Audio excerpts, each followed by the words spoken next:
नमस्कार दोस्तों, मैं आपकी दोस्त वर्षा हाजिर हूं आप सबके सामने आज फिर कहानियों का सफर लेकर। आशा है आप कहानियों के सफर में चलने के लिए तैयार होंगे। आज जो कहानी मैं आपके सामने लेकर आई हूं उसका शीर्षक है आजादी शम्मो जान की। इसको लिखा है कृष्णा सोबती जी ने। तो चलिए शुरू करते हैं अपना कहानियों का सफर। तिरंगों की छाया में शुभ्र वसना नगरी मुस्कुरा उठी। दीपमालाओं से अंधेरे खामोश आंगनों की सीमाएं भी जगमगा उठी।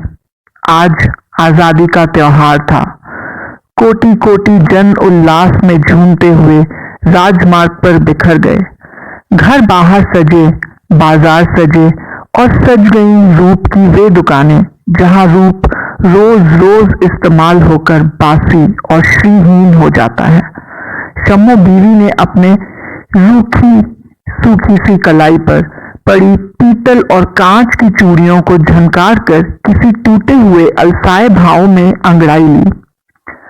सस्ती सी रेशमी सलवार पर गहरे गुलाबी रंग की कमीज और कमीज में लिपटी हुई थकी टूटी देह और देह के भार से अकड़ी हुई एक औरत की हड्डियां जैसे चरमरा उठी। दरवाजे पर लगी रंग बिरंगी मोतियों की झालर कोठों पर से आती हुई फीकी हवा से जरा हिलकर मान और फिर मौन हो गई। कोनों में पड़ी मेज पर नीले से फूलदान में कई दिनों से मुरझाए फूल सलवटों से भरी मैली शैया को देखकर संकोच में डूब गए। मगर शम्मो बीवी के लिए ये सब कुछ नया नहीं। संकोच में डूबे हुए फूलों पर उसकी नजर नहीं जाती। उसने कहीं अधिक वह स्वयं उस गर्त में डूबी है जहां संकोच अर्थहीन हो जाता है। सालों पुराने इस पानदान में से पान लगाकर चबाते चबाते उसे ये सोचने की जरूरत नहीं पड़ती कि पान का रस चूस लेने पर पीकदान में थूकने की आदत क्यों बेमतलब नहीं। और आज शम्मो बीवी जानती है कि आजादी का दिन है। जिन कोठों पर बैठकर वह राहगीरों को निमंत्रण दिया करती है उन्हीं पर आज तिरंगी झंडियां लगाई जाएंगी। भूरे भूरे, उसने आवाज लगाई। शम्मो जान की सीढ़ियों पर बैठा भूरा किसी नौजवान छोकरे को हाथ के इशारे से शम्मो के शरीर का नाप बताते हुए ऊपर आ पहुंचा और बोला, हाँ भाई, आज झंडियां लगेंगी ना? रोशनी भी करनी है भूरे। जरूर भाई। लीला, चंपा, बन्नो सबके कोठे सज गए हैं और भूरे ने अपनी सुरमा लगी तीखी आंखों से एक बार शम्मो जान को सिर से पांव तक देखकर उसके गले के नीचे लगे सोने के बटनों पर अपनी नजर टिका दी। शम्मो जान ने उसकी टकटकी को समझते हुए भी उसे अनदेखा करके कहा, जरा जल्दी करना भूरे, फिर लोग आ जाएंगे। भूरे ने अनमने भाव से झंडियां लगाना शुरू की। पतले पतले पतंग के कागजों की सी आवाज शम्मो जान अंदर बैठी सुन रही थी। उसके पोले पड़े दांत सुपारी चबाते जा रहे थे। सामने वाले कमरे से मुन्नी जान निकल आई और बोली, कहो बहन, क्या हो रहा है? आज तो पूरा बाजार सजा है। हाँ मुन्नी, आज तो शहर भर में रोशनी है। बीच में ही बात काटते हुए मुन्नी जान ने अपने कर्कश और फटे से स्वर में कहा, लेकिन ये क्यों हो रहा है? क्यों हो रहा है? और ये सवाल करते हुए अपना महीन दुपट्टा मैले से गांव तकिए पर फेंक कर मुन्नी जान चारपाई पर लुढ़क गई। उसके तलवों पर बदरंग सी मेहंदी लगी थी। शम्मो जान ने कहा, आज आजादी का दिन है मुन्नी। दिन नहीं, रात कहो, रात। मुन्नी ने ऐसे चीख कर कहा मानो कि पड़ी हुई दरारों से फूट कर उसकी आवाज निकल आना चाहती हो, और वह अपने पपड़ी जमे होठों को फैलाकर हंस पड़ी। शम्मोजान ने सहानुभूति पूर्वक दृष्टि से उसकी ओर देखा और कहा, मुन्नी, कहते हैं आज लोगों को आजादी मिल रही है, जुलूस निकल रहे हैं, जलसे हो रहे हैं। मुन्नी ने अपनी किसी कसी और तंग कमीज में से जरा सी लंबी सांस लेकर कहा, क्या कहा? आजादी? लोगों को आज मिल रही है आजादी? आजादी तो हमारे पास है, हमसा आजाद कौन होगा शम्मोजान? और हा हा अट्टहास कर गुलाबी रंग से लिपि पुटी नारी दे लट्ठे की मैली चादर पर फैल गई। शम्मोजान कब तक वहां बैठी रही, मुन्नी को कोई खबर नहीं।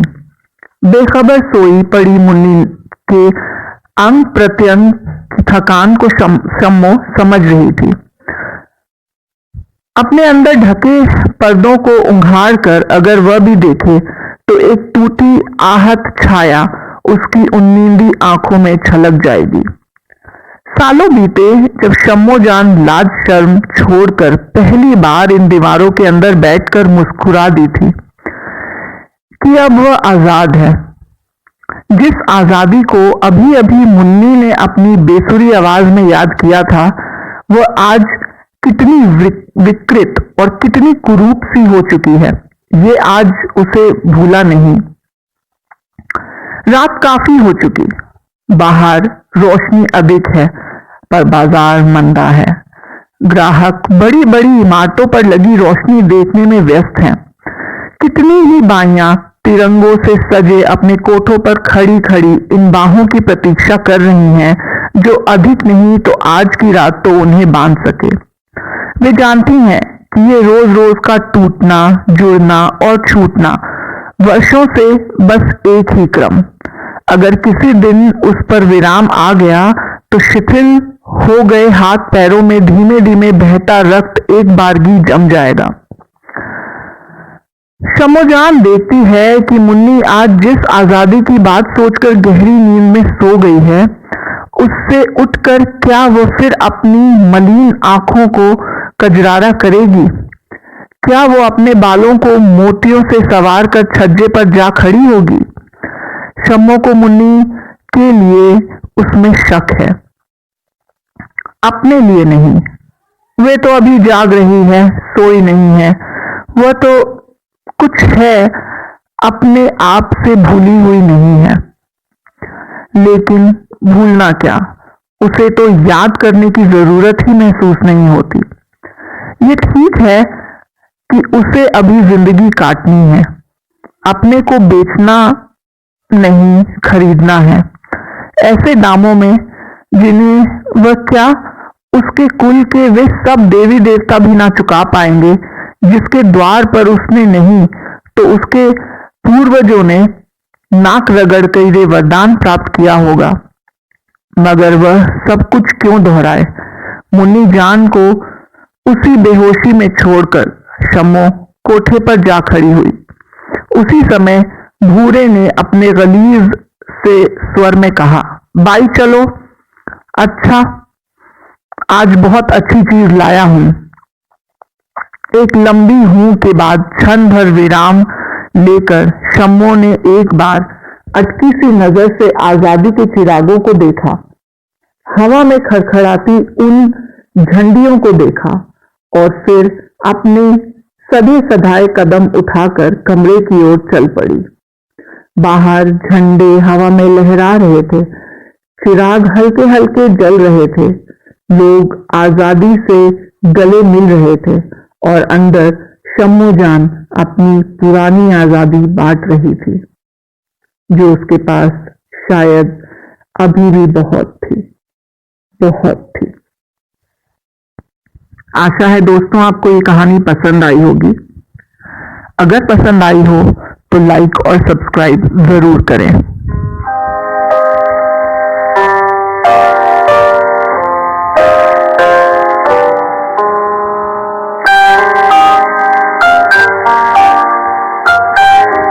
आपसे फिर मिलूंगी एक नई कहानी के साथ। तब तक के लिए नमस्कार।